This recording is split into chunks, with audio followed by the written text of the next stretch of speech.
what your expectations are from this big address tonight. Okay, Greg Stanton, member of Congress. I represent Arizona District 4. And what do I expect tonight?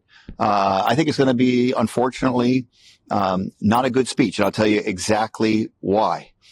Number one, he's going to have to explain why he is proposing to cut health care for the American people in the form of a Medicare system. It's going to affect millions of Americans. He's going to have to explain why he turned his back on the people of Ukraine right in the middle of this horrific invasion by Putin and switched sides in that war, sending all the wrong messages to our allies. And he's going to have to explain why, at a time when we need to be lowering prices for the American people, we're doing tariffs on our next door neighbors, Mexico and Canada, thereby raising prices for the American people, exactly the opposite of what he told the American people. So that's why I'm pessimistic about tonight's performance. Thank you. To begin with, your full name, please, and talk to us about what your expectations are from this big address tonight. Sure. I'm Dusty Johnson. I'm the lone member of Congress from South Dakota. I think Donald Trump's going to talk a lot about the border.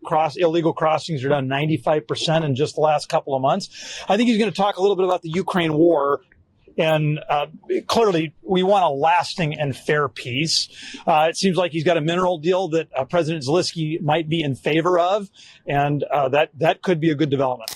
My name is Congressman Zach Nunn. I'm from Iowa and am proud to represent the great Hawkeye State. And tonight, we're going to have a great opportunity to really hear from President Trump on three key issues that he's promised to deliver on. The first is American energy independence. The second is our national security, including that at our southern border.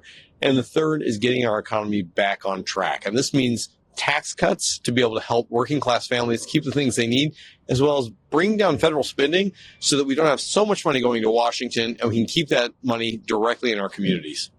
How do you round up the last 6 weeks of this presidency? Yeah, I think the Trump administration has done a great job delivering for America. I think a key aspect of this is that we've been able to put Americans first. One of the key elements of this is we brought some guests in from Iowa who are part of our workforce.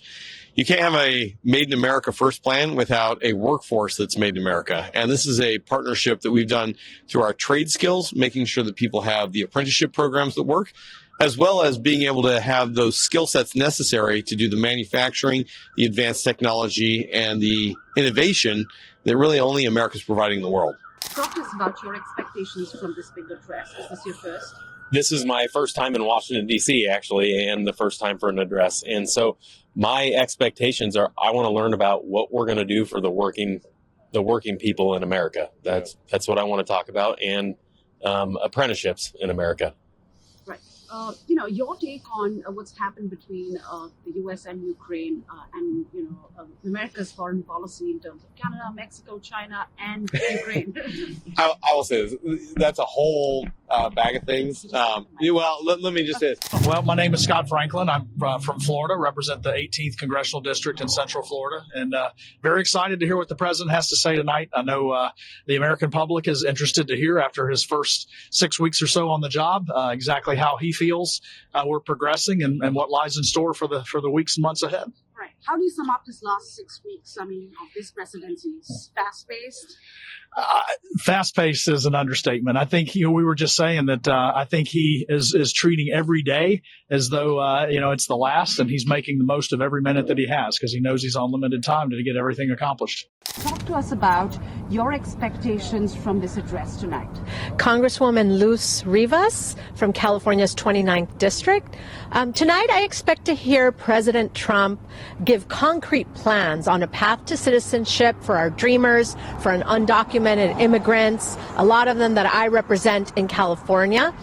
Also, his plans to not make major cuts to Medicaid. Over half of my district relies on Medicaid for their health care, and we cannot afford any cuts to health care for families, children, women, senior citizens. So I expect him to say that he was not cutting Medicaid. As a congresswoman and, of course, as a citizen of this country, what are your views about the Zelensky-Trump meeting and, the aid being cut off and how this whole thing has played out over the days? It was very disappointing to see that interaction with a world leader. I was embarrassed that our president would do that. And, you know, I believe that Ukraine needs the funding, and I think most Americans support that. And so it was very disappointing to see just how Zelensky was treated at the White House as a foreign leader coming to visit the United States. What are your expectations from this big address tonight? Caroline Menjivar, California State Senator for District 20. So today, on my first time at a State of the Union type of address, I'm expecting my president to talk about how he's going to address the economy, how he's going to make things more affordable, a plan for making universal child care because working families deserve that, a plan to ensure that we protect things like Medicaid, EBT, CalFresh in California, because 80 million people in the United States depend on Medicaid, and we need to make sure we protect those things. Right.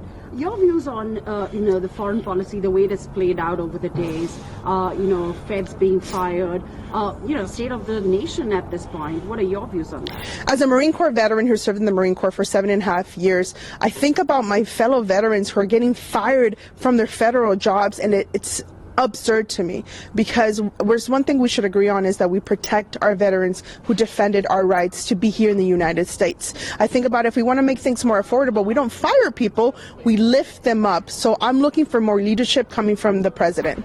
Mike Lawler, Congressman from New York, 17th District. Look, tonight we're going to hear from President Trump about the issues